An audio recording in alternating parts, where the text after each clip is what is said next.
Сегодня у нас в гостях Филипп Джонсон, автор будущей серии комиксов про Чужого от издательства Marvel. И мы, чтобы не тратить лишнее время, начнем. Алекс, давай представь нас и будем начинать. Mr. Johnson, first of all, hello.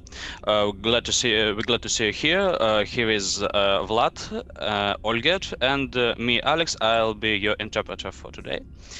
Mr. Johnson, it's just my personal request for you to speak slow and clear, for I am just a beginner in interpreting of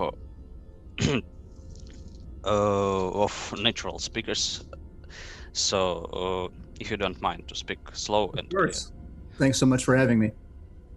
Thank you. So, and if you don't mind, we will start our questions. Нам известно, что вы очень разносторонний человек. Кроме работы над комиксами, вы солдат, трубач, композитор, аранжировщик и учитель. Как вам удается совмещать все это? Mr. Johnson, as we know, you're a person of various interests. Except comics series, you are known as a soldier and trumpeter, composer, arranger, and a teacher. How do you combine all of these actions and stuffs and activities? I sleep very little. I have my career as a musician with the U.S. Army, and I work in Washington, D.C. And I mean, anytime I'm not with my Army unit, I'm working, I'm writing. I just make sure I take time every day to work on a script. And I mean, it's difficult for sure, but the things that we care about, as I'm sure you gentlemen understand, you make time for the things you love, you know. So we try to. Yeah. So I do my best to make time for it every day, and it means I sleep very little. Okay, so I'll translate your answer now. Итак, основная тема: мистер Джонсон очень мало спит. Да, так это секрет его продуктивности. Поскольку он служит, он, в те промежутки времени, когда он не находится со своим подразделением, он работает, пишет, занимается музыкой и в целом, да, то есть у него на все очень мало времени. Работает в Вашингтон, Д.С., то есть в городе Вашингтон. И поэтому, старается все успевать, но поэтому у него мало спит. So my personal little question for Mr. Johnson. What rank do you have? I'm a sergeant first class. Sergeant first class. Oh, so fellows. In the enlisted ranks, it's E7. E7. Okay, so as a fellow sergeant to another, I was a sergeant in Russian army. Oh, nice, awesome. Младший сержант, кстати. Да, сержант первой категории в армии Соединенных Штатов. Вот такой у нас с вами сегодня человек. So we go on, sir. Хотел вот такой вопрос задать. Вы в одной из биографий упоминали, что вы готовы, скажем так, подраться с любым, кто заявит, что современные боевые искусства были придуманы в Бразилии. Много ли в итоге оказалось желающих, так сказать, вступить с вами в дебаты по этому поводу? One of your biographies says that you are ready to fight with anyone who says that modern martial arts were invented in Brazil. So, do you have many volunteers? Not yet. Not yet, but you're still ready. It's kind of a joke, but yeah, I do enjoy martial arts. I practice mixed martial arts, and I'm very passionate about it. And although, of course, with COVID, with the coronavirus shutting everything down, I don't get a chance to spar anymore. So I mostly just work on a bag, like a heavy bag. Yeah, the UFC began as kind of an American venture, but it also was kind of based around the Gracie family. and it was kind of a way for it began as a vehicle for the Gracie family to prove that Gracie Jiu-Jitsu was dominant. So you could argue that it's American, or you could argue that it's Brazilian. That's just my joke about that. Well, I was acquainted with a person from Gracie family, and he was on one of our seminars. Oh, cool! That's awesome. Which one was it? Sorry, sir, I don't remember, but it was a couple of years ago, I guess 4 or 5. Gotcha. So, but I remembered it very well. I'm in the process. So, okay. Итак, по поводу этого, он говорит, что, пока еще желающих нет, но он всегда готов. Более того, во-первых, он хочет пояснить, что это все-таки была шутка. Начнем с этого. Это понятно, как мы же... Разумеется, тут проблема в том, что, он занимается смешанными единоборствами, там очень, много тренируется, ему это очень нравится. Вот, собственно,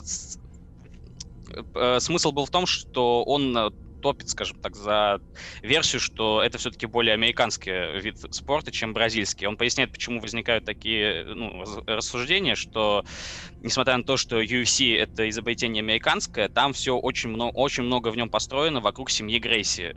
Для тех, кто не знает, семья Грейси — это бразильское джиу-джитсу. Они основатели, они создатели и, по сути, чуть ли не монополисты бразильского джиу-джитсу. Вот. И они, по сути... То есть бойцы, которые владеют бразильским джиу-джитсом, они очень часто оказываются чемпионами в матчах по UFC.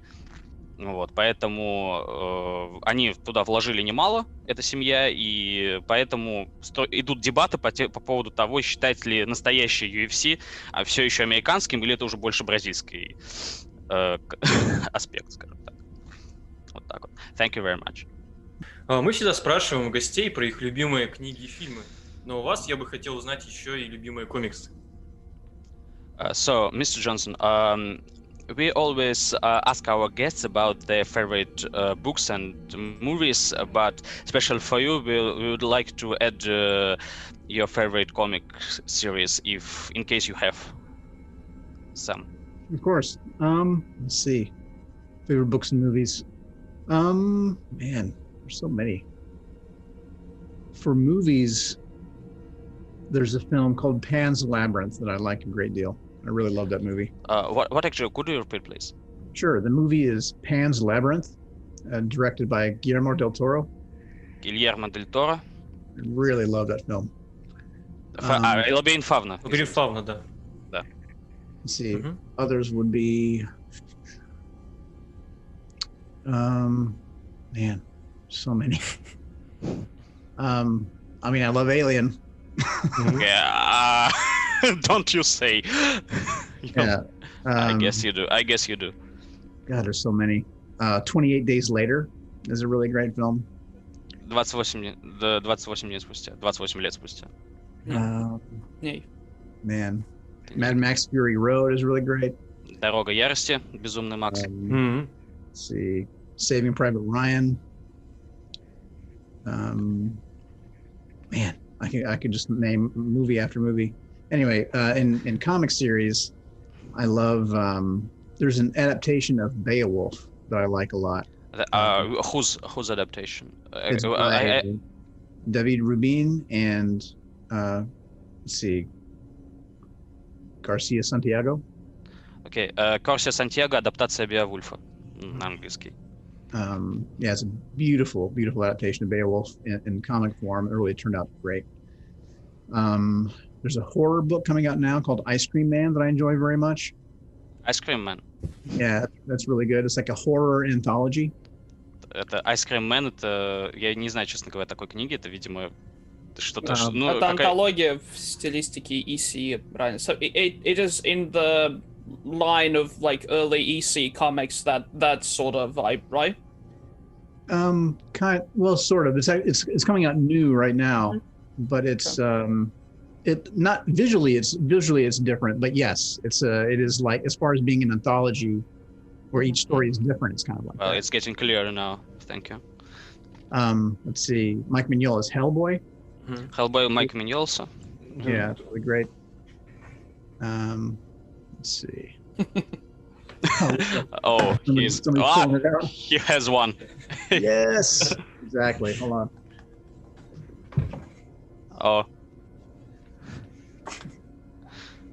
He has... Да, похоже, у него своя собственная тоже есть, но, разумеется, если она ему нравится. Yeah, like these. Oh, wow, it's such an anthology. I love these books. Oh, great. Thank you. Some of my favorite for sure. Hellblazer. Hellblazer? One of my favorites. Это Константин, да? Hellblazer. Hellblazer? Константин. Ага, вы поняли. Yeah, love that series. The new one by Cy Spurrier and Aaron Campbell is just terrific. So good.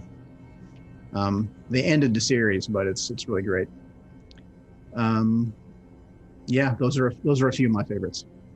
Okay, thank you very much. It's it's a great list. Yeah, there's so many good ones. Oh, I mean, there's another one called Day Tripper that I really love. Day Tripper.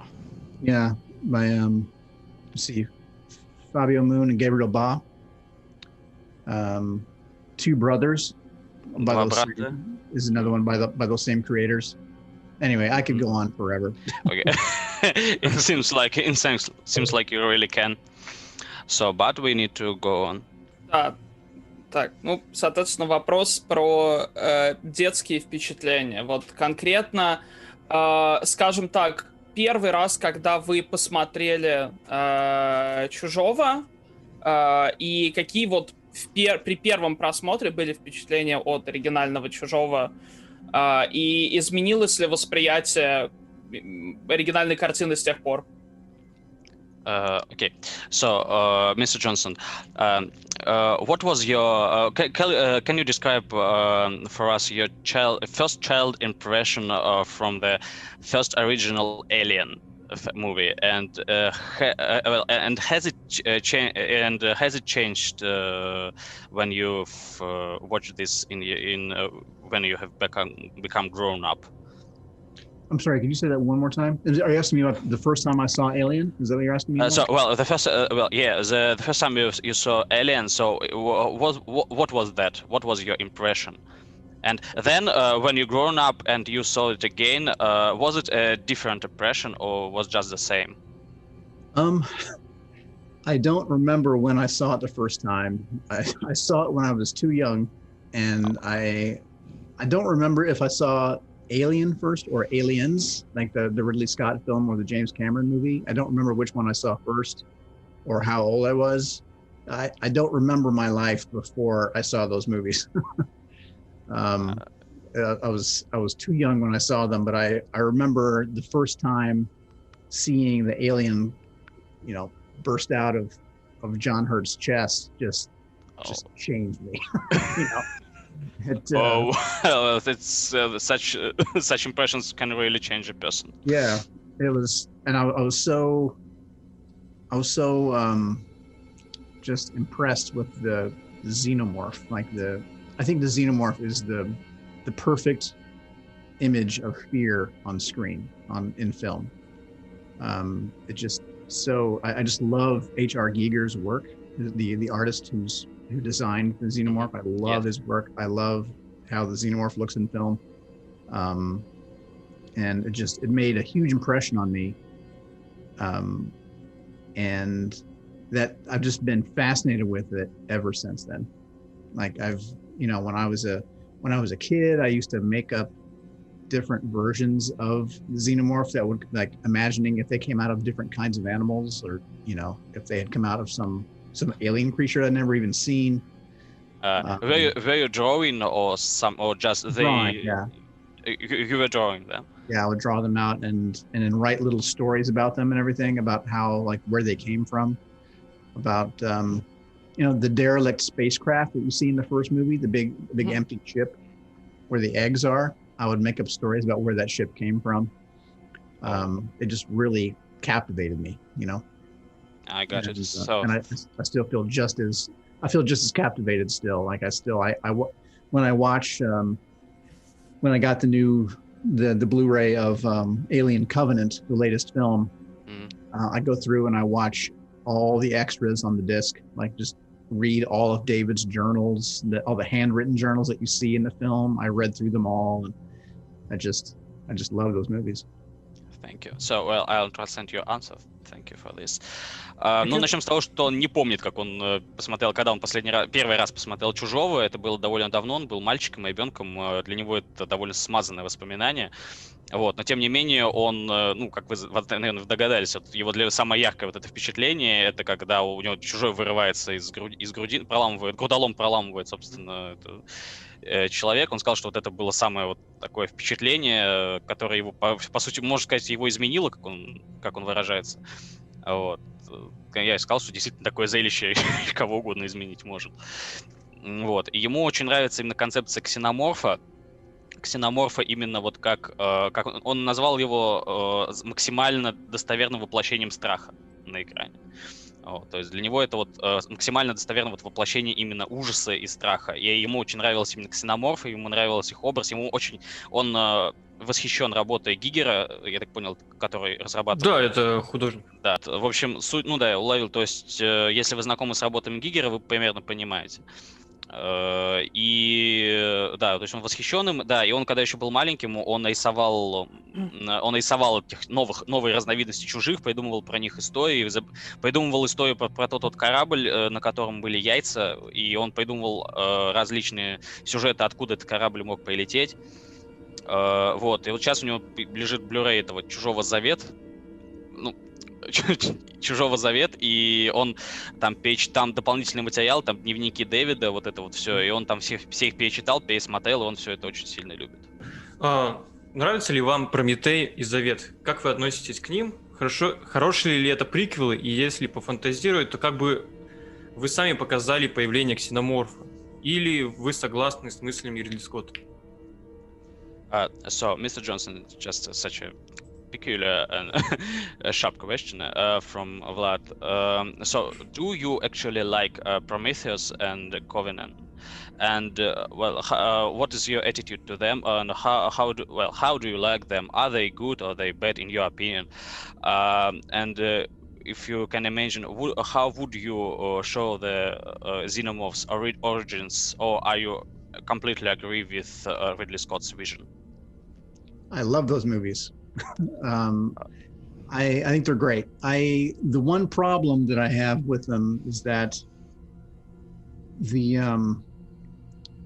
because the xenomorph is such, like, as I said, I think the xenomorph is the perfect representation of fear on film. And I think it's better if they are unknowable, you know, if we never learn their origins, you know. I always imagine them as being this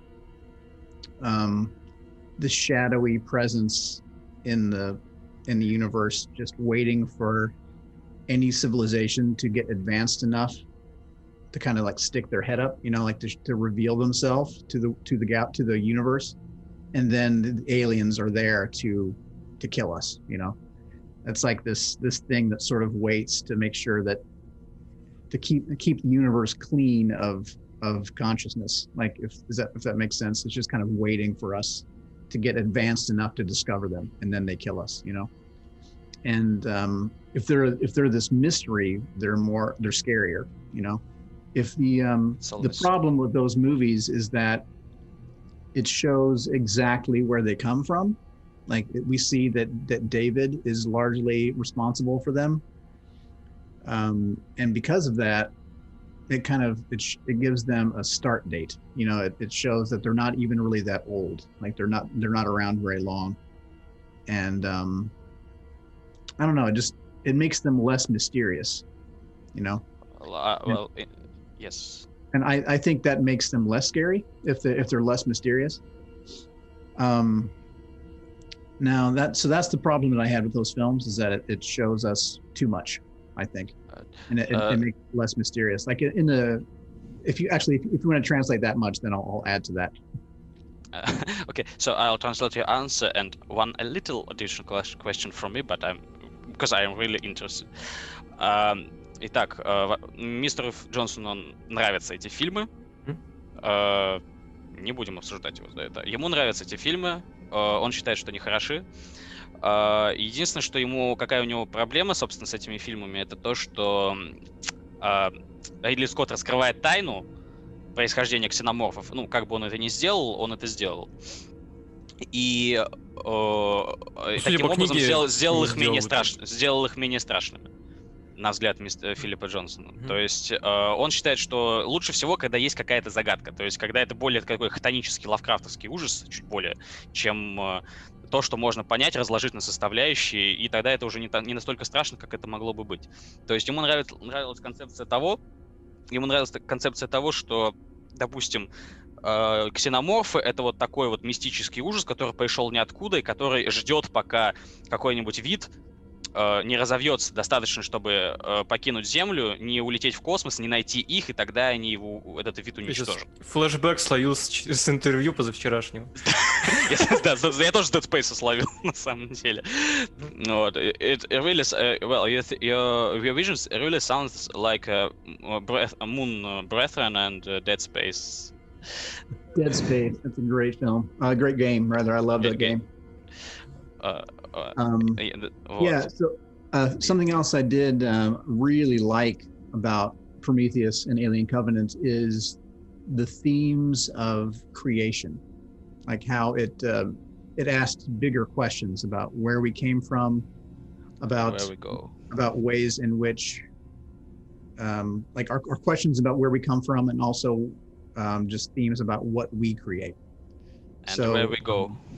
Yeah, like it has I love the concept of David in that film, how he is mankind's creation, but he's also intelligent enough to question our worthiness as his creator, you know.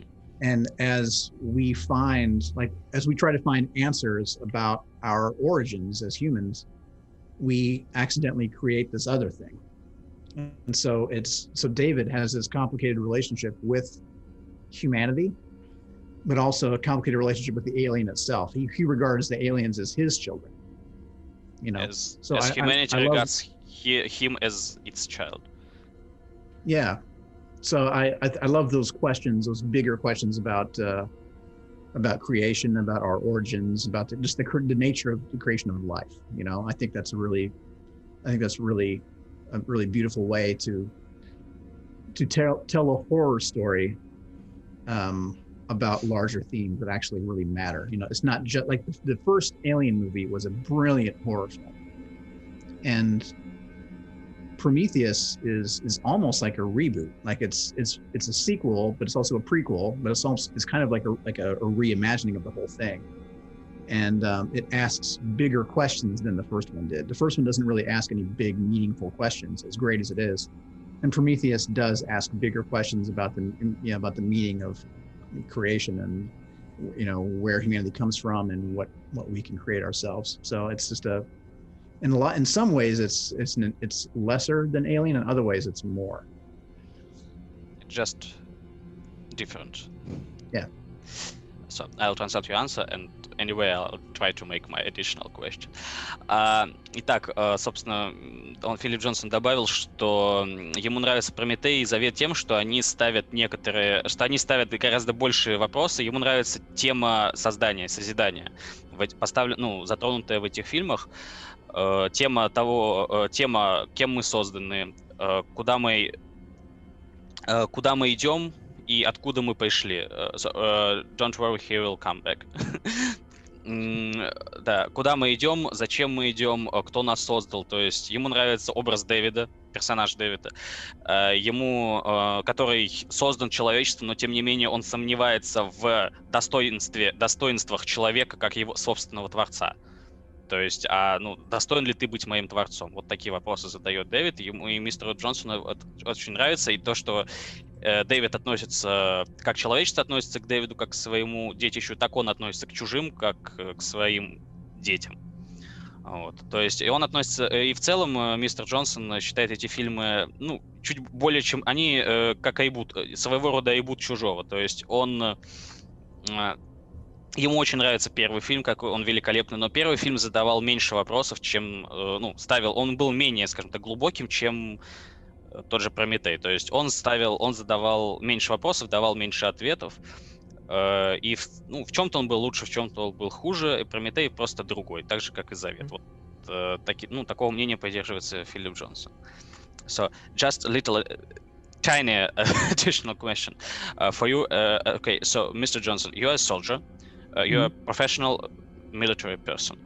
So, don't you really have any questions for those expeditors and team members from, the spaceship crew and their actions?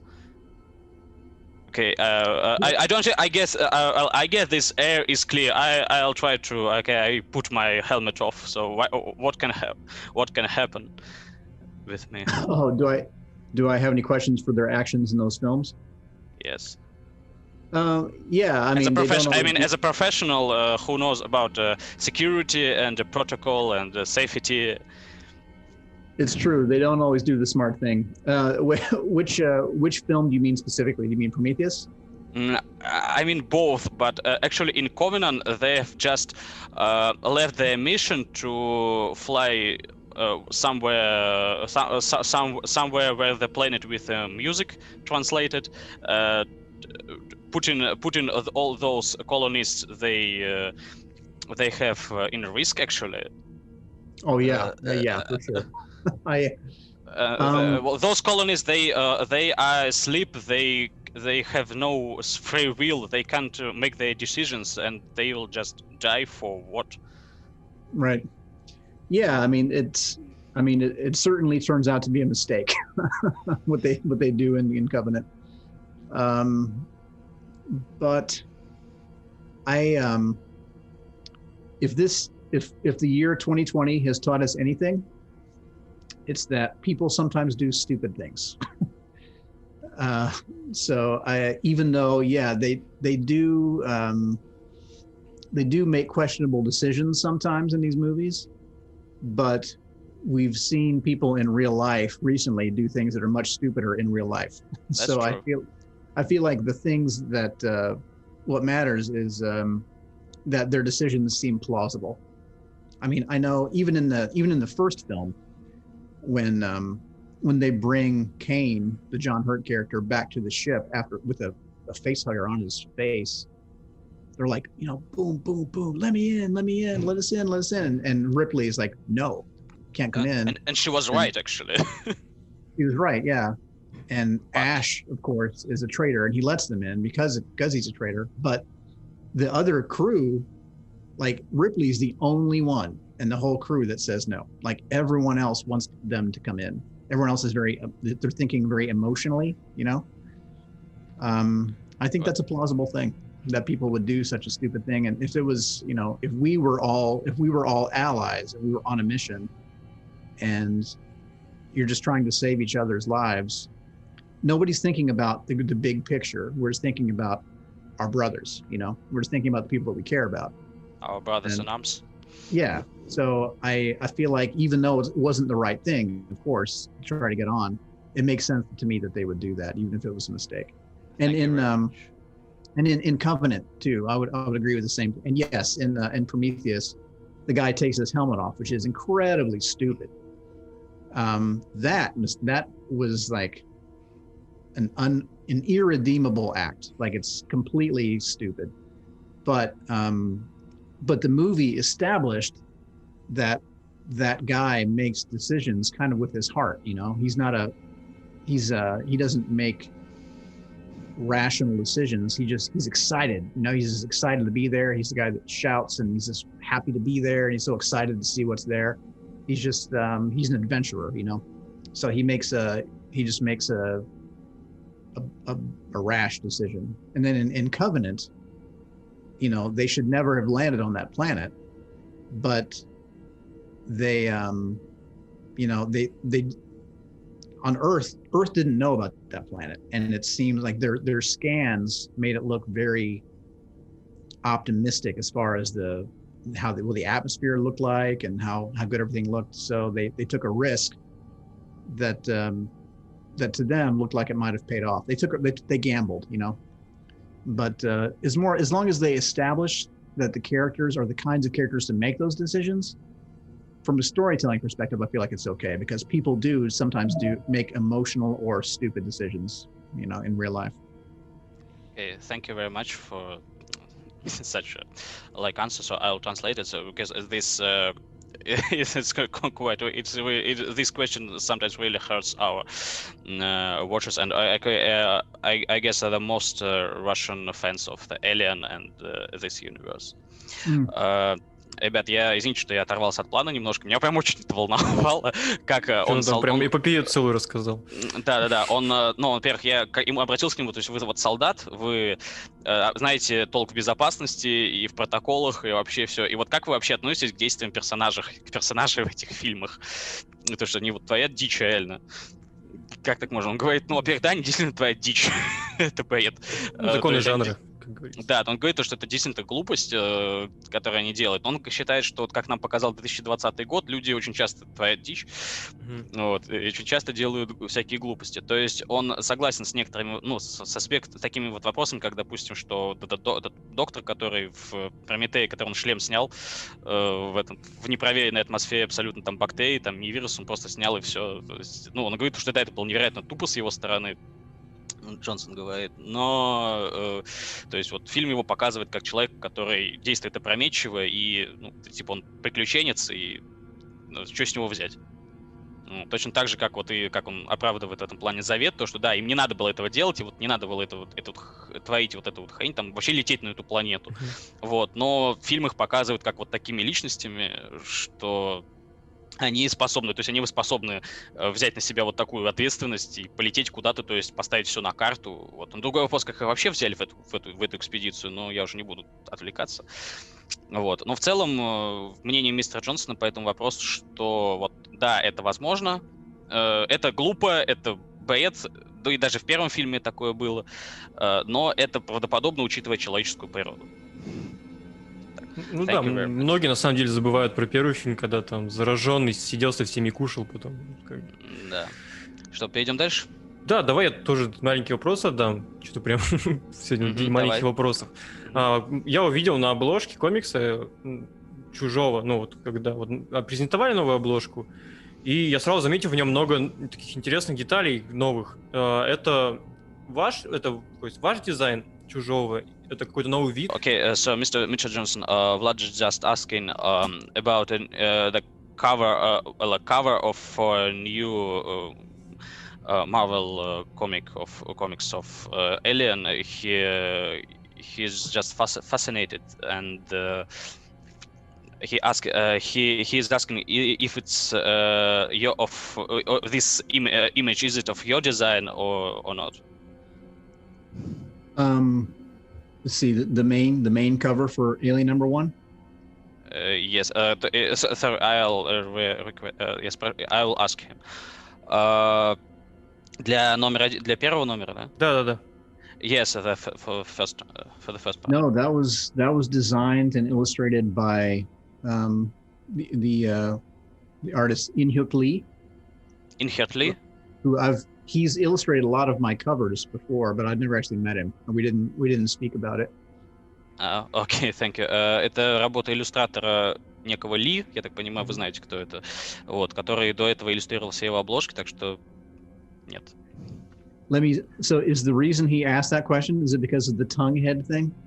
Well, he's asking about, he has just asked about, because you were telling us about your child pictures, drawings of aliens. So he's interested if some of covers are of your design or not. No, he's never seen the artists on the book have never seen anything that I drew. I mean, I drew them when I was a kid. You know, they're not very good. I don't have them anymore. It's just something I did for fun because I loved it back then. But we did. In the story, I do create a new version of the xenomorph that is in the story that I'm very excited about. Have you dreamt about it when you were a child? Yes. Good. Итак, мистер Джонсон говорит, что он спросил, а ты спросил вообще из-за чего? Ну, из-за того, что он типа про свои рисунки детские рассказывал, что ли? Да. Вот. И плюс и я он- увидел, ну, я потом покажу тебе, Армил, там, короче, чем интересно, там у Чужого вот элементы живота и ноги выполнены в стиле, ну, как будто это биоробот, по сути, то есть у него как будто механика. То есть Понятно. мне этот дизайн, ну, как-то в голову влетел, я такой, блин, надо Да, спросить. я понял. Нет, это никак не связано, но внутри, в самом комиксе, внутри есть новый вид ксеноморфа, которого он в детстве еще придумал. Ну, вот это как раз пригодилось. So, thank you, and we will go. Thank you. Так, давай, Yeah. Ольга, следующий.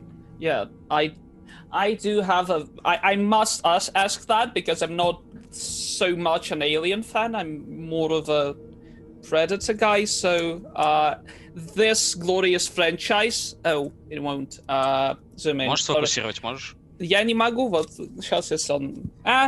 Alien versus Predator, that glorious franchise. Yes. What's your opinion on it? Do you have a strong one or? I love world building. I love making the worlds of these stories much bigger, and I think it's a really cool thing to see. I think it's great. I didn't love the movies, but whatever. The books though are cool, and if I had an opportunity to do a comic version, I would. There's not going to be any predators in my first Alien story, but Marvel will be announcing Predator books coming up soon, and there will certainly be an Alien versus Predator book at some point coming out from Marvel. Окей, thank you. В общем, он говорит, что ему нравится строить мир, ему нравится расширение вселенной, ему не понравились фильмы. Вообще. Мы его не Никому не понравились, по-моему. Вот, окей. Ему фильмы не понравились, но тем не менее книжки хороши. Вот, книжки ему вполне себе зашли. Вот, и более того, он говорит, что вот он как раз написал про Чужого, новое, что Marvel анонсирует книгу новую про Чужого, то, что там будет что-то вот нечто в этом роде, то есть там, Чужого против хищника. Там сказали гораздо более важную штуку. Я просто не разбираюсь, поэтому не очень понял. Комиксы по хищнику скоро анонсируют отдельный марвеловский да, господи. Да, и обязательно, ну, типа, со 100% вероятностью в какой-то момент в будущем анонсируют что-то по чепухе, да. Ну, комикс по хищнику. Да, то есть, ну, извините, я немножко не разбираю, я в теме немножко не секу, но мы для этого и здесь. Спасибо, что разъяснили. Oh, thank you, and we will go on. What did you think of the films? What are your favorite Predator films? My Predator, I have a very strong opinion. So, Predator 2 is my favorite one.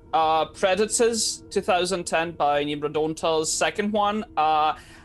The third place, the bronze goes to the original. I have the poster, like the Italian one from '87, but like I'm not that big of a fan of the original. I don't know. It's just it feels like an 80s flick with Schwarzenegger, and it's totally fine, but it's just not my jam. And I mean, 2018 would be taking the fourth place because it's just.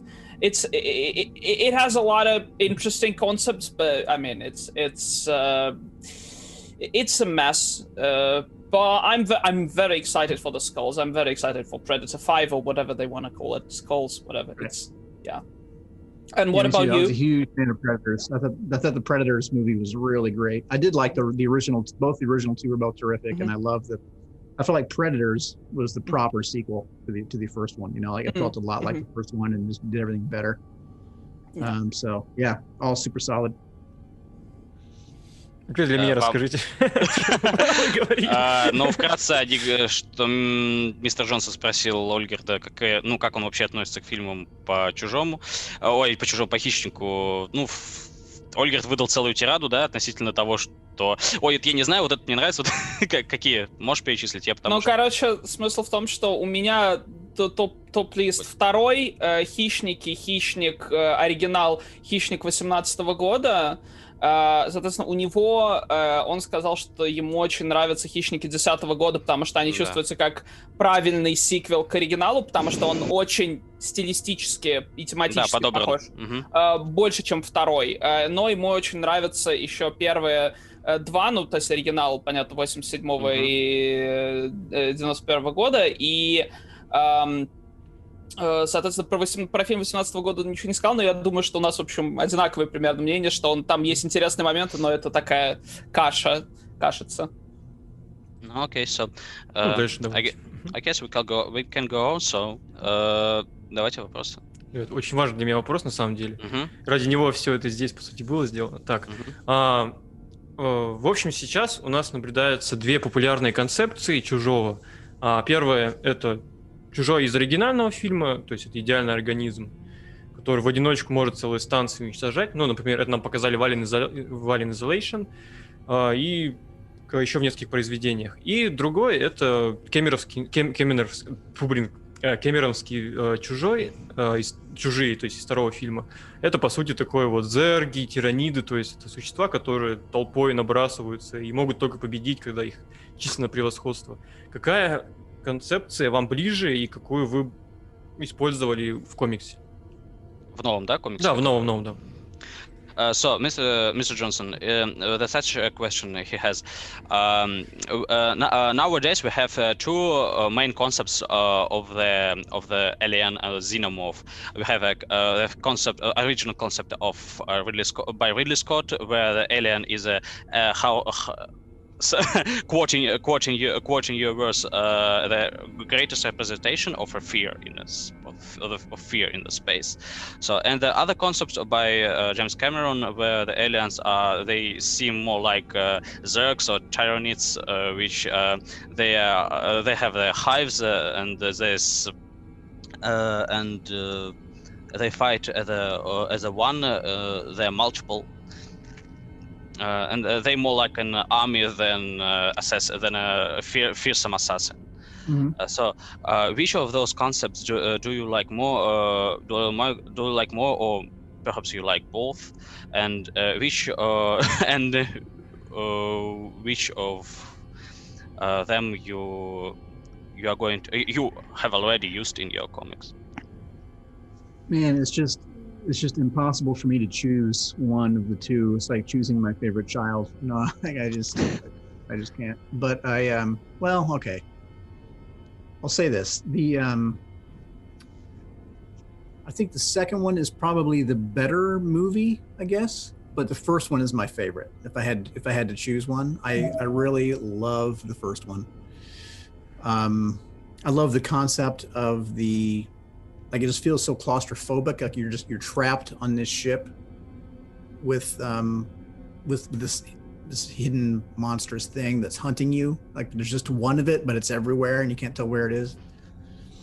And then the second one just makes the whole idea so much bigger and becomes an action. Like both of them, the first one was a real horror movie. Like it was all very claustrophobic. The second one was an action horror movie, which is a very different thing. But was done so well. If I had to choose one, I guess I would choose the first one. But the second one is just so beloved by everyone, and it casts such a long shadow, if that makes sense. That's something that we say in English. Hopefully it makes sense over there. Like it's just such a dominant film. It's I understand. I've got your idea. Thank you. Yeah, it would be really hard to do an Alien book and not pay respect to that second movie in some way. So I really wanted to try to take the best parts of both in this comic run. So it does take the claustrophobic horror elements from the first movie, where you're trapped somewhere and this thing is hunting you, but it also takes some of the combat elements of the second movie. So like the concept of the space marine is something that's very commonly used in alien stories. And we see that in this book too, in the comic that I'm making, but it's not Marines, like government Marines. It's actually like Weyland-Yutani mercenaries. So yeah, I try to take, basically what I'm trying to say is I try to take the best aspects of both of those movies for this first arc. After this first arc, I'm going to start doing different things. But for the first arc, I wanted fans of both the first and the second movies to find things that they recognize from those movies and that they love and could connect to. How do you think, have you succeeded in it? Have I succeeded in that? Yeah. Okay, so thank you. Итак, ему очень сложно выбирать, это все равно, что выбирать между двумя любимыми детьми, но он бы предпочел первый. Вот, потому что, ну, для него это, во-первых, то есть, скажем так, второй ему очень нравится, ну, вот, который кэмероновский фильм, ему очень нравится, но он бы выбрал второй, ну, точнее, но первый его любимый. Вот, потому что как раз именно концепция, вот это чувство клаустрофобии, когда ты заперт в ограниченном пространстве с чем-то, каким-то неведомым ужасающим монстром, который на тебя охотится, эта атмосфера ему гораздо ближе.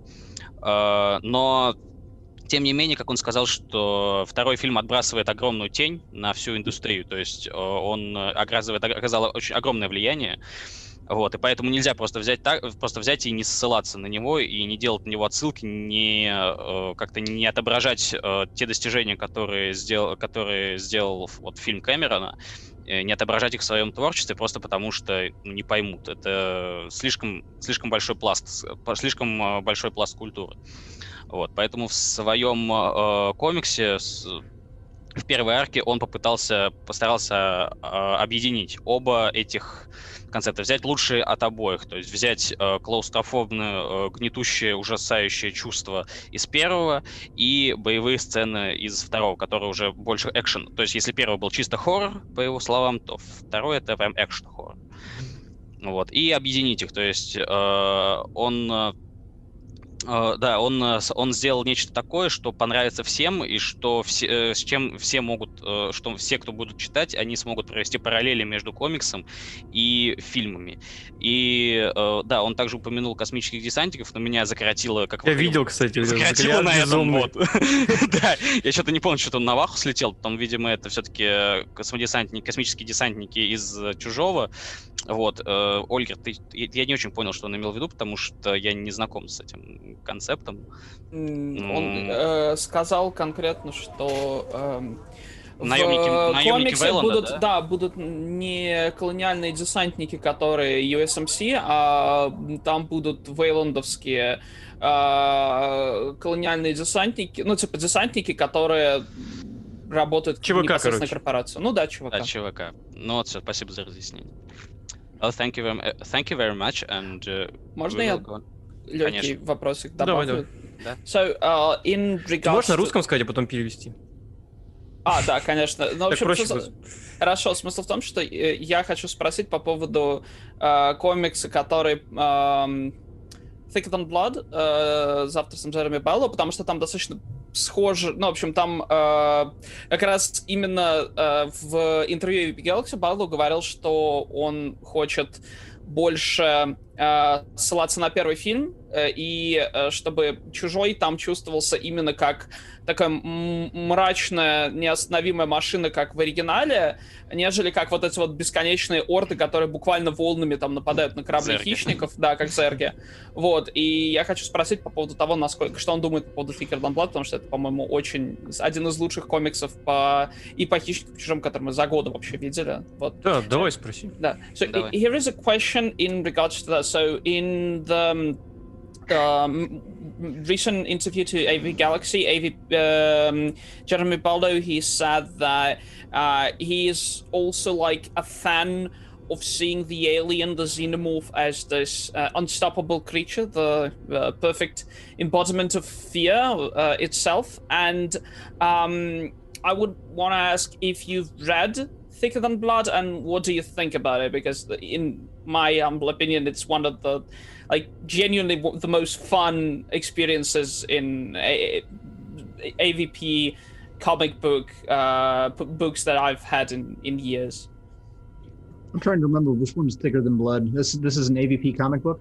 Yeah, it's the last one that Dark Horse was able to release before the license went to Marvel.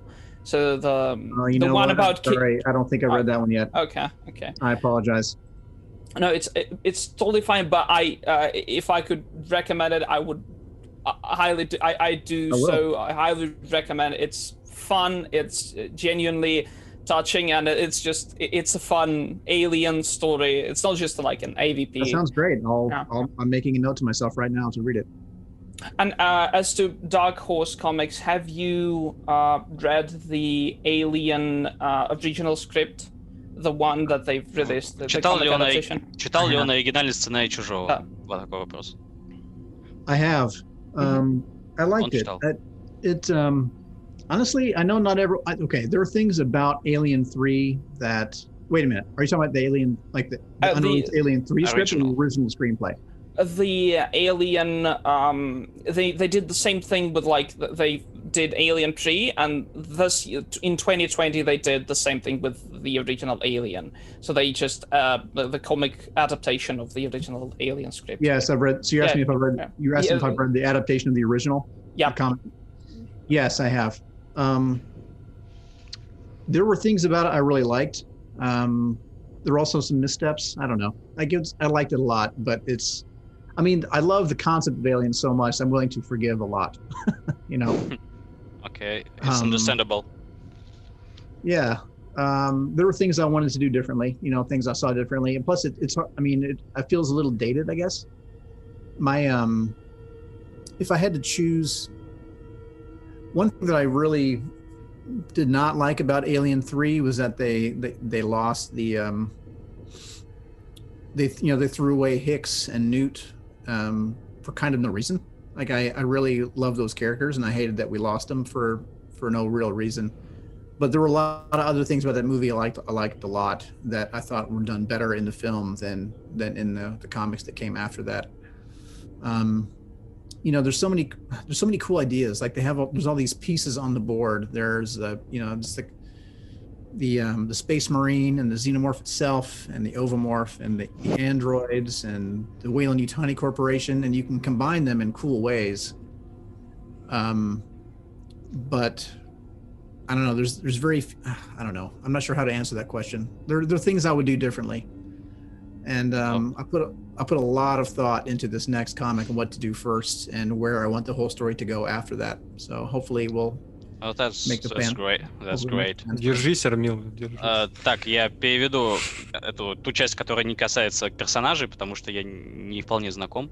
В общем, да, он читал этот оригинальный сценарий, и, скажем так, он очень любит концепт Чужого, поэтому многое может ему простить. Вот, но многие моменты он бы, конечно, изменил и сделал бы по-другому, и вот как раз свои идеи он уже вложил вот в следующую книгу, что как бы он сделал бы по-другому. А что конкретно, Ольгер, скажи, потому что я не знаю, кто это. А там ничего конкретного, ну, еще пока... Ну, то есть я спросил вначале про Thicker Than Blood, и Thicker Than Blood он не читал, но я бы советовал, потому что... А вот сейчас он сказал про каких-то персонажей, которых он бы... Про Нью ты нравились. Да, это про третий фильм, потому что он сказал, что не надо было убивать Хикс и Ньют в третьем фильме, да, потому что это такая, в общем, никуда не ведущая и довольно... Ну, это распространенное хэштег мнение. Вот. И он сказал, что он много, вот как раз по поводу тех огрехов, которые есть в адаптации оригинального сценария в комикс-формате, он много думал по поводу того, что он бы хотел сделать с историей своей про Чужого. И вот как раз после вот этого вот оригинального рана, который мы сейчас увидим от него, куда историю вести дальше. Вот. Да, и я в этом же контексте хочу вот там добавить вопрос по поводу вообще того, куда пойдут комиксы от Dark Horse, ну, то есть от Marvel, и будут ли они брать идеи из Dark Horse'ов, и будут ли они брать целые сюжетные линии из Dark Horse'ов, или мы просто про это забудем. Ну, следующий вопрос. Разумный вопрос, так что давай. Да, ну это как раз вот просто в контексте как раз. So, and in line with the previous questions about Dark Horse, so do you know, or like, did you maybe yourself take any, not just inspiration, but have you tried to integrate any of the storylines from the Dark Horse comic books? Like, there is this concept of canon, whatever, and right.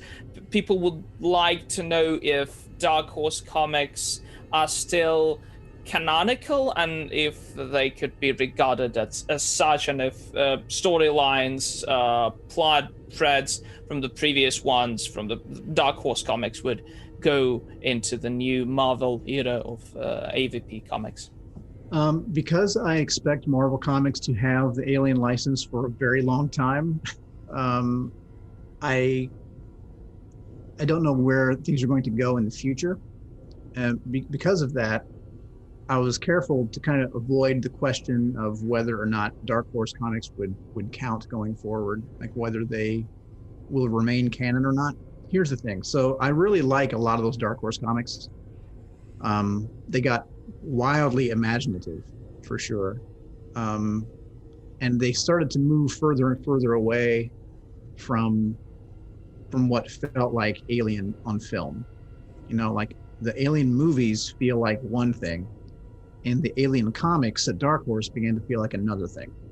Like the concept of the royal jelly that's in the books, and let's see. At one point, they introduce xenomorph androids that speak in human languages, and and they have all these different species of aliens, different hosts of aliens, like that get very, very different than anything we see in the movies.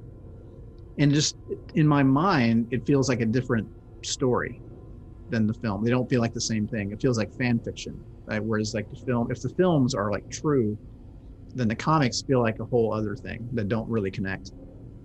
And I really wanted to connect this in tightly with the films. Nothing in my book actually contradicts the Dark Horse books. So if there are aspects of the Dark Horse books that 20th Century Fox decides are canon, they can still do that. So I'm trying to leave the options open for everyone. My story draws most of its inspiration from the first two films, and not anything that comes later. Partly because even though I like Alien 3 a lot of people don't, and a lot of people are very pissed off about Newt and Hicks being dead.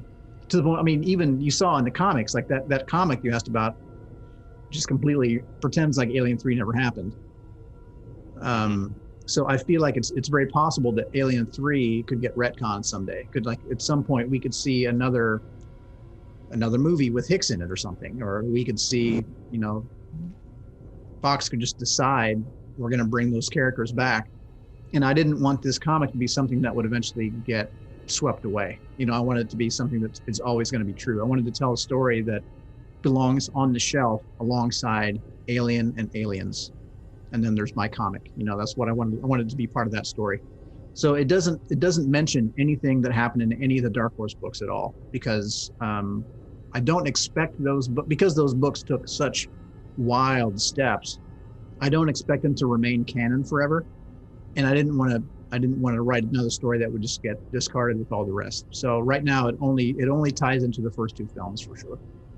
Okay, thank you very much. Sure. Итак, если собрать в кучу все, что он сказал, то он свои книги, он не привязывает к комиксам от Dark Horse, потому что он не считает, что они долго будут оставаться каноном, потому что они ему в целом нравятся, то есть они очень образные, художественные, они очень интересные, но они предпринимали некоторые такие очень странные шаги, wild steps, то есть какие-то очень непонятные шаги, вот, поэтому он в целом не привязывал свои книги к комиксам от Dark Horse, то есть они им не противоречат, но тем не менее общей связи там нет, потому что он в основном черпал вдохновение и создавал привязки к первым двум фильмам. И ни к чему, что выходило дальше, потому что, ну, опять же, мне это не особо известно, но так, насколько я понял из его слов, третий фильм не зашел людям, и он как раз, вот, видимо, ему тоже не зашел, и он надеется когда-нибудь увидеть его переиздание или какое-то вот переосмысление, чтобы там не убивали вот этого Хиггса, Ньюта, кто бы ни были эти люди. Вот. Девочка... Это главный герой второго фильма. Да, но это девочка маленькая и морпех, которая в конце выживает вместе с Рипли. Ну, типа, там андроид, девочка, морпех и Рипли. Да. Вот, ну, Спасибо, что просветили. В общем, да, он считает, что это было неправильный ход, и вот он как раз он бы хотел, чтобы это как-то поменяли. Вот, у него, опять же, его книги будут двигаться вот в своем направлении, с привязкой к первым 2 фильмам. Он упомянул ксеноморфов-андроидов каких-то. Вот, я так понимаю, вам лучше знать, что это такое. Да, вот. Это абсолютно, кстати, замечательно. Ну, у меня немножко другое мнение. Я считаю, что это совершенно замечательный комикс по Чужому, в котором Вейланд Ютани создали андроида, который внешне абсолютно один в один повторял вид ксеноморфа, но при этом он обладал сознанием стандартного, ну, типа такого стандартного андроида, человека с поразительно ужасным чувством юмора. У меня сейчас вылетело из головы, как он называется, я сейчас вам быстро проверю, скажу. Я очень советую всем посмотреть. Ну, то есть там, да, там какие-то концепты, типа... Вообще, андроиды, ксеноморфы — это, на самом деле, довольно распространенная штука в даркхорсовских комиксах. Кстати, Владислав, когда будешь спрашивать следующий вопрос, ты еще так легонько спроси, а что он думает по поводу 4-го фильма. Мне просто, правда, интересно. Потому что, 3-й, он сказал, что у него такие противоречивые мнения, а вот мне интересно, что он думает по поводу воскрешения. Хорошо. Что, давай, Армил. Следующий вопрос. Yes, so thank you very much, and we will go on to the next question. We have not so many left. Пожалуйста, следующий. По слухам, главным героем будущий, по сути, комикс, хотя сейчас только что подтвердилось, будет наемник корпораций. Неужели мы увидим взгляд от лица корпорации, и главный герой будет скорее антигероем?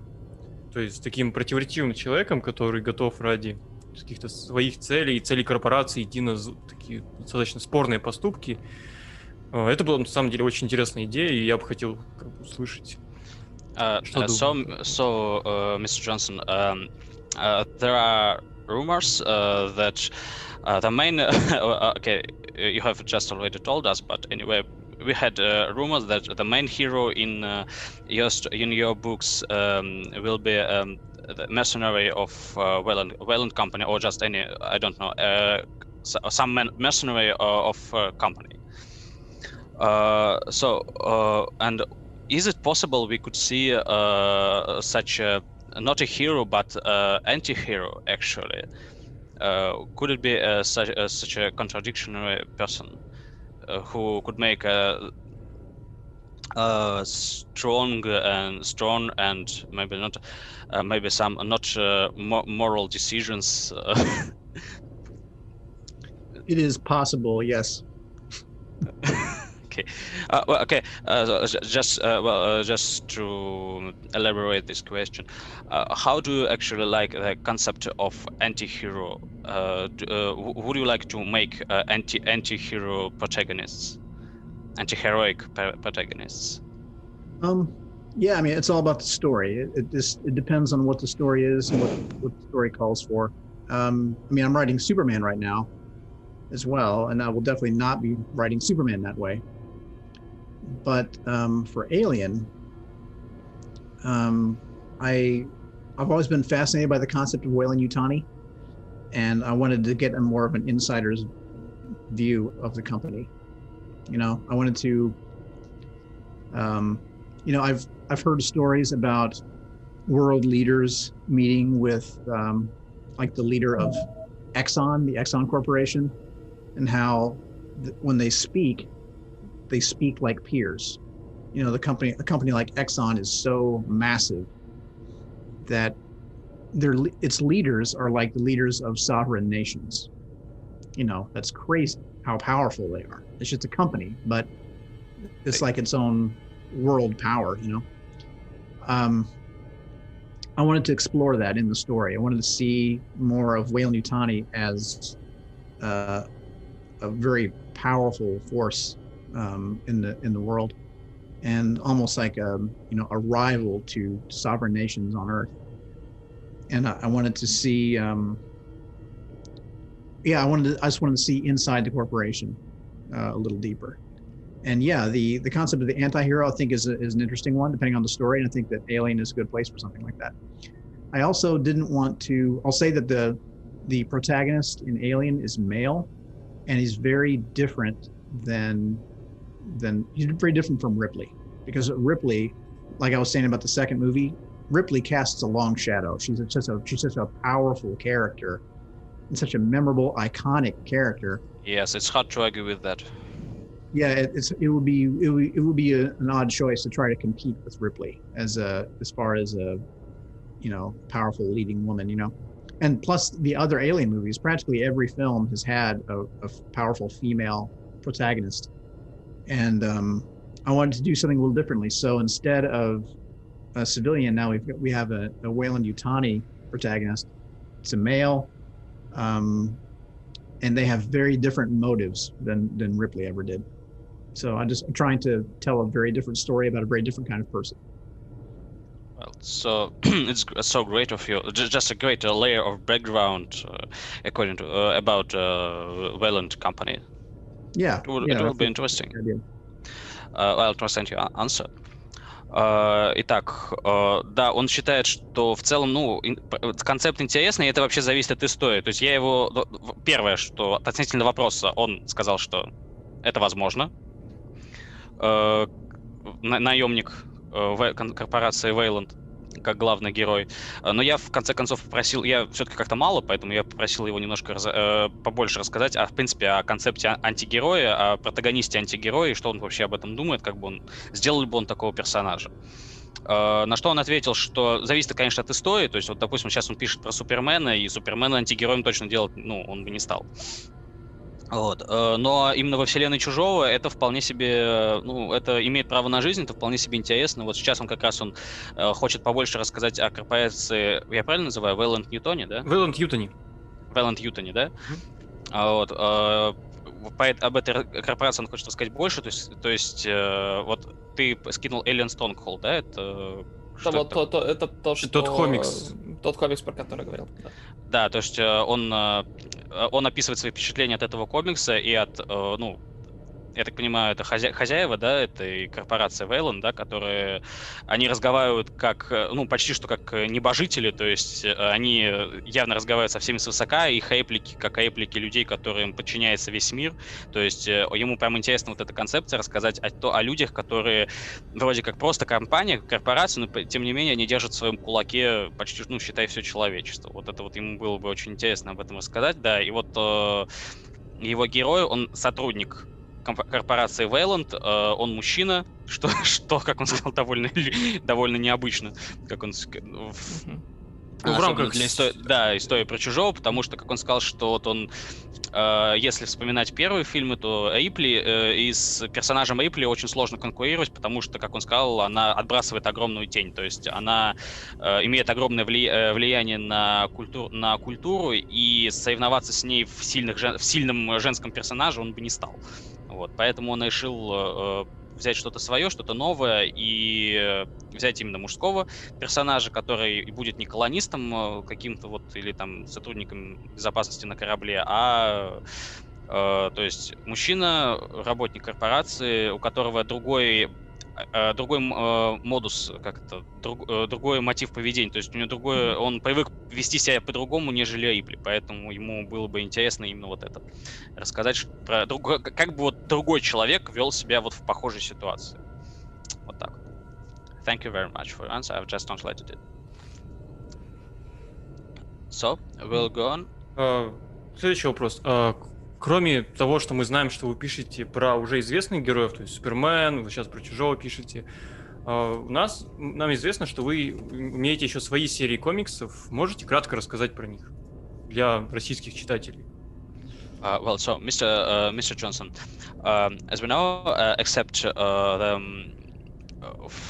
famous persons and famous heroes, famous series like Alien and Superman, we know you have your own comic series, and would you kindly tell us about them, about your own comic series? The ones that my creator owned comics that are not licensed? Yeah, your own created for our Russian readers and spectators. Sure. Thanks. My first printed comic was a story called Last Sons of America, Last And, Sons. Yes. Last Последние Sons, сыны Америки. Мгм. Его первая история, которую он опубликовал. Yeah. Его собственная. Published by Boom Studios. What And- studio? What studio actually? Could you repeat your studio? Which the published? the publisher is Boom Studios. Boom Studios опубликовали. And Thank you. it's about it's a world in which Americans can't have kids anymore, and it makes human trafficking like the way that we have families. Like there's all of America has been rendered infertile, and to have families, we have to basically resort to human trafficking. So these adoption agencies are setting up shops around the world in very poor countries to buy or barter or steal kids to ship back here for adoption. And we follow these two adoption agents in Nicaragua who have taken the wrong kid and have to get out of the country. It's a crime story set in that world. And it's actually in development for film right now, which is exciting. Oh. Let's see.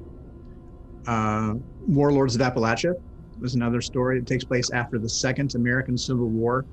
It's like a kind of a sci-fi story in the mountains of Kentucky, in which Kentucky has become an occupied nation within U.S. borders and occupied by the U.S. military, and there's a revolution there. It came out right around right before Donald Trump became president. That's basically it's about all the political divisions that were happening in the country at the time. A book that just came out recently is called Kill a Man from Aftershock Comics. Kill a Man.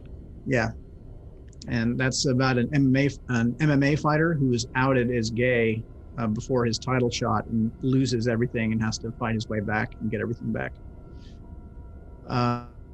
That's co-written with my friend Steve Orlando. Let's see, what else? The Last God is an epic fantasy horror story that I did at DC Black Label. Последний бог, да, я так понимаю. Да, The да, Last да. God. У нас вроде даже переводили его. Yeah, The Last God just finished. It's 12 issues, and that's a DC Black Label. It's kind of a J.R.R. Tolkien, Lord of the Rings type story, but if the Fellowship had failed, like we see the adventure of the original Fellowship 30 years ago, and then another Fellowship of Heroes 30 years later, and they all try to come to, we see both quests. Yeah, those are my creator-owned stories. Oh, and from Scout Comics, a crime story in rural America called Smoketown. Smoketown. Oh. Yeah, that's like a murder story. It's kind of an anthology of short stories. These characters who all kind of enter each other's lives in this little steel mill town in Pennsylvania. Oh, well, you have many of them, so thank you very much. For that, I'll just translate it. Ребят, что это было? То есть, я понял, конечно, то есть, некоторые, да, то есть, вот это самое первое, мне на самом деле, он это сказал про вот эту концепцию с детьми, где вся Америка, то есть, комикс, как я сказал, он назывался, вот этот самый первый, вот, где от издательства Boom Comics, где... Аппалачии? Там нет? Не-не-не. Где вся Америка стала бесплодной, и дети стали нечто вроде товаром, которых можно купить, продавать, вот, транспортировать. И... Там в США запретили рожать детей. Да. И поэтому, и история фокусируется на human trafficking, то есть на торговле людьми. Торговле людьми, да. На детях в основном. То есть, как я понял, он сказал infertile, то есть они бесплодными вообще, в принципе, стала вся Америка. Последние сыны Америки, вот, да. Последние сыны Америки, то есть, да, вот у них история как раз разворачивается в таком мире. На самом деле, меня так поразило, я остальное даже в полухо слушал, потому что мне прям настолько интересно стало. Да, ты что-нибудь еще услышал, потому что я услышал... Да, там дальше... Про криминальную историю я услышал, которая... про Кентукки, про штат Кентукки, который случилась Вторая гражданская война, и... США, да, и штат Кентукки стал, осажден со всех сторон. Вот, оккупирован армией США, да. Причем он вышел еще до того, как Трамп стал президентом, и, соответственно, то есть, если кому интересно узнать про то, как американцы чувствуют себя в условиях максимального политического размежевания, то вот, пожалуйста. Да. Вот. Остальные, там была еще криминальная история какая-то. Честно говоря, я просто очень сложно было уловить, потому что я не разбираюсь. Вот. Но я думаю, мы потом это все можно будет списком выдать потом по монтажу и после просмотра. Thank you much. We have just only 50 minutes left, so we'll try to keep up. Последний вопрос зададим. Okay, let it be the last question for Mr. Phillip. Thank you for your time, actually. Это единственный вопрос не по чужому и от зрителей. Как произошло ваше знакомство с Суперменом? Планируете ли вы в своей истории про Супермена как-то задействовать Джонатана Кента? Могу ошибиться, как бы читался вопрос. So it's just a question from our readers and watchers and followers. How have you got acquainted with Superman as a person, as a hero, and the material and the comic material? And do you have any plans to use such a character as Jonathan Kent in your future works? Superman is a character that I've loved since I was a little kid. Like I pretended to be him when I was super young, and now my son is just as big a fan. So that's really exciting. He's in the comics right now. Superman is a father. He has a son named Jonathan Kent in the comics, and that makes Superman really, really easy for me to relate to. I mean, as the father of a young son myself, it's just the love that Superman feels for all mankind, I think is kind of hard for people to wrap their minds around. It's kind of hard for people to comprehend, I think, how Superman views all life. But his love for his son is kind of sums it all up, you know. It makes it more relatable in a way that we can all understand. Like any one of us can understand the love for a child or a parent or a sibling or, you know, a loved one or something, but it just makes it more relatable. So for me, it makes Superman very easy to write as a father. There have been a lot of different interpretations of Superman over the years, and I don't always love I have such strong opinions about who Superman should be. I don't always believe the version I'm reading, you know, like sometimes I'll read a version that I know doesn't feel right to me. Like in the Man of Steel film, there's a lot of things that are really great about that movie, about Man of Steel. But the concept of him just trying to decide whether or not to use his powers to help people, like whether he should just hide his whole life and all that, it just didn't make sense to me as a character. His powers come from his parents on Krypton, but his sense of self, his identity, and his moral center came from his parents on Earth. And they're the ones who really made him Superman. And I don't want Superman to be somebody who has doubts and flaws and makes dumb mistakes and hurts people by accident like we would. I want somebody who shows us the way, you know, somebody who shows us how you should treat people. Like a beacon in the night? Exactly. Like like a, you know, like our North Star, you know, like I don't want somebody I can relate to that's like, oh, he's just like me. I don't want that. I want somebody who, I want me to be like him, actually. Exactly. I want to aspire to be him. I want the comic to make me feel like I felt as a little kid watching the opening credits to the 1978 Christopher Reeve film. You know, when the credits whoosh overhead and the S shield comes on screen and the music and the trumpets are sailing, and it's just that feeling of just wanting to be more, you know. That's what I want Superman to be. I want him to be more than us. He should be the best of us. Not somebody we can relate to, but somebody we should aspire to be like. And so we could strive to be like him, to be better than we are now. I got your idea. Итак, да, у него есть определенные, разумеется, у него есть планы на использование Джонатана Кента, как я понял, это сын Супермена. Нет, это приемный, это отец Супермена. А он сказал, что у него сын есть, Джонатан, в его книгах, в его будущем книге. Супермен, это его сын. В смысле, он... I didn't talk about Jonathan Kent much, I'm sorry. We have just a little argument about. You mean Jonathan Kent, who is? I'm not really good acquainted with Superman comic books, but so Jonathan Kent, is he a father of Superman or is he his son? So I have learned from you it's his the both. It's both, but I think what the his son is named after his father. As I have got it. Thank you very much. Now, I'll answer. If you want to translate what I've already said, I'll go back and talk about Jonathan next. Is that okay? Okay. Yeah, okay. Да, спасибо. Он разъяснил, да, да, это сын его. То есть он назвал сына в честь своего отца приемного. Вот. И Супермен говорит, что здесь Супермен, мистер Джонсон, говорит, что да, то есть в его книгах, что в его серии, да, у Супермена есть сын, которого зовут Джонатан, и для Супермена Джонатан стал воплощением всех его взглядов, всей его любви к Земле. То есть до этого у него особой привязки к Земле была такая, более эфемерная, что ли. Вот. А сейчас, когда у него появился рожденный на Земле сын, он стал точкой привязки всех его чувств, которые он испытывает к Земле. Вот они воплотились в его сыне.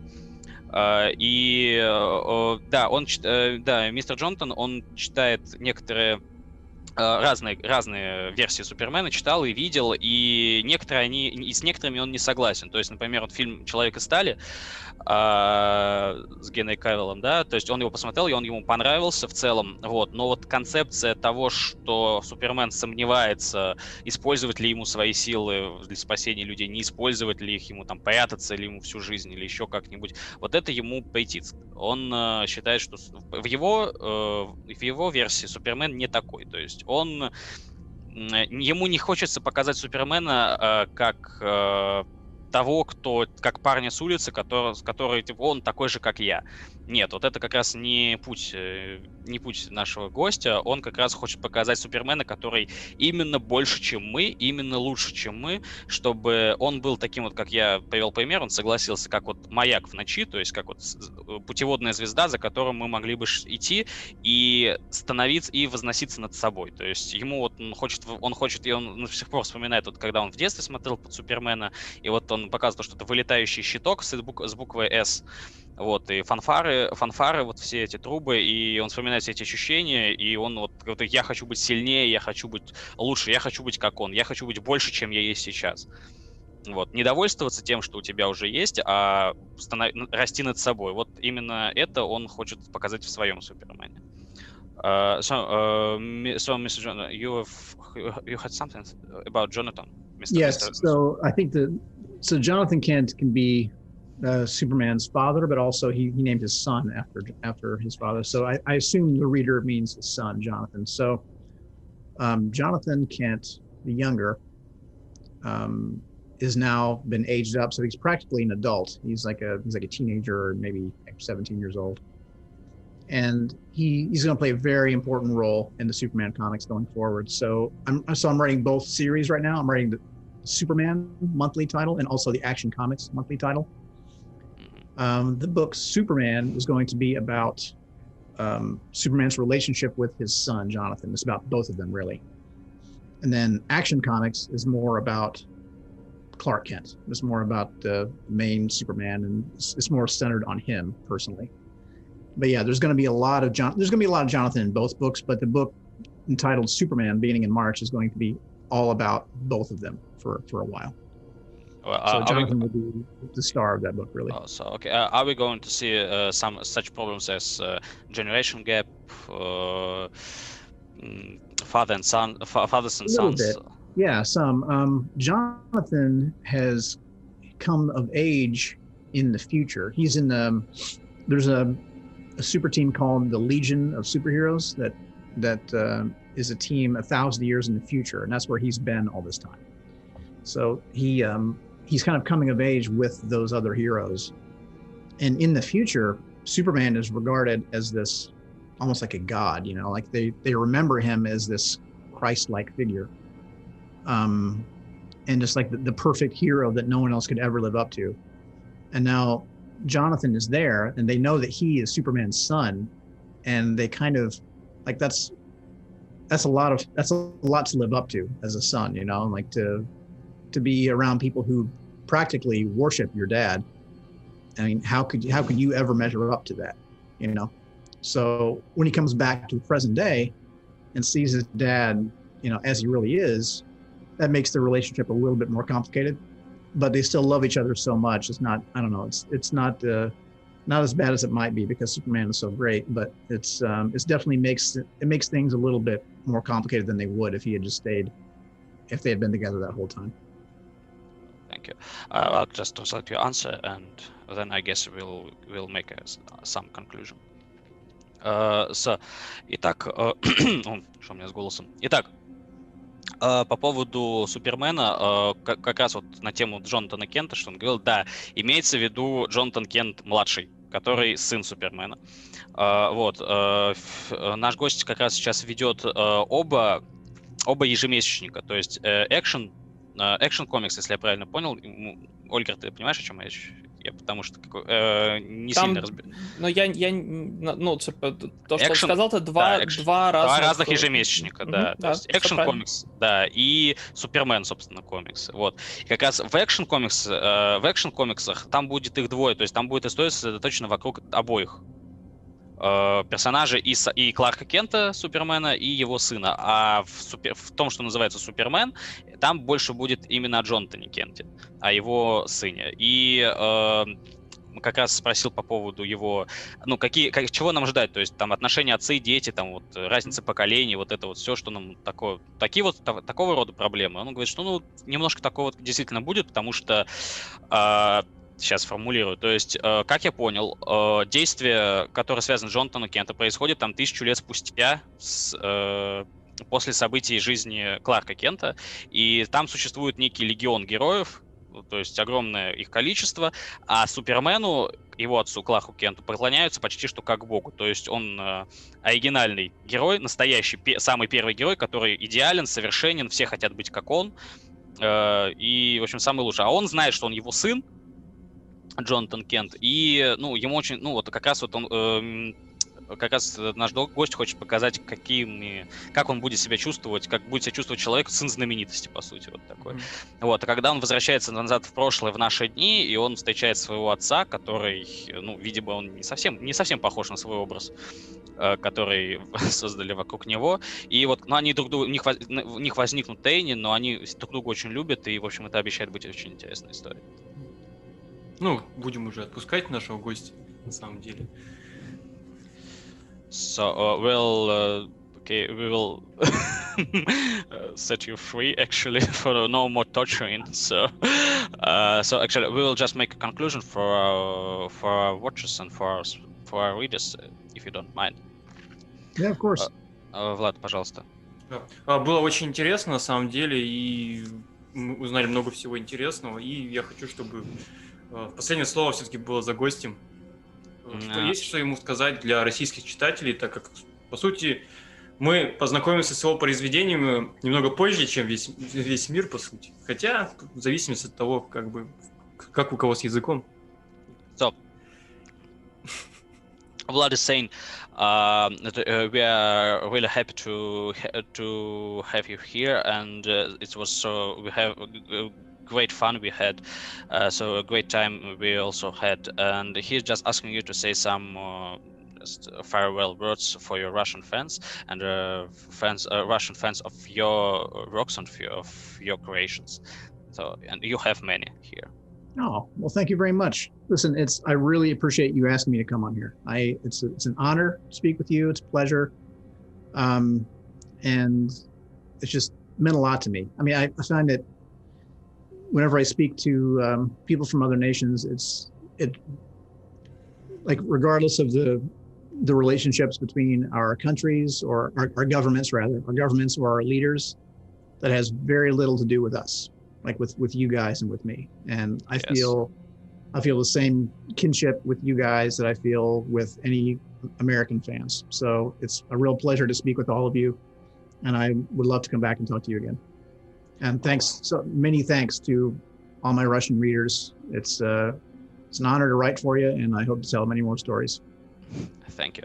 Итак, наш дорогой друг говорит, что он очень рад, спасибо, ему очень приятно здесь находиться, ему очень понравился наш диалог, и ему очень нравится, да, для него это очень много значит, потому что он разговаривает с людьми из разных наций, из разных стран, и несмотря на отношения он очень рад, что несмотря на отношения между нашими странами, и как он поправился, не странами, а правительствами, несмотря на это ничего не имеет, ничего общего с нами не имеет, то есть мы люди, которые могут так вот хорошо пообщаться, ему это очень нравится. Это очень здорово. Он очень, да, для него это большая часть. Well, the honor is ours, actually. Да, что, да, пообщаться с нами, поговорить. Он очень рад, что у него в России есть фанаты. Он желает всем удачи и будет писать все больше хороших историй для нас. И, конечно, будет рад прийти еще раз. Хорошо, спасибо. Будем прощаться? Будем прощаться? Well, so, thank you very much. Thank you. И надеемся на скорую встречу в следующий раз. Well, we have been here. Так что не прощаемся окончательно. Well, okay, actually, so Vlad, Olga, and me, Alex, we all thank you very much for coming, and we'll not say farewell, we'll say goodbye. So we'll really try to invite you again. So thank you very much. I would love that. I would love to come back on. Thank you guys all so much. And, bye. Oh, thank you. Boy. Yeah. And good service for you. Yeah, exactly. You guys take care. Take care, sir. Take care. Bye.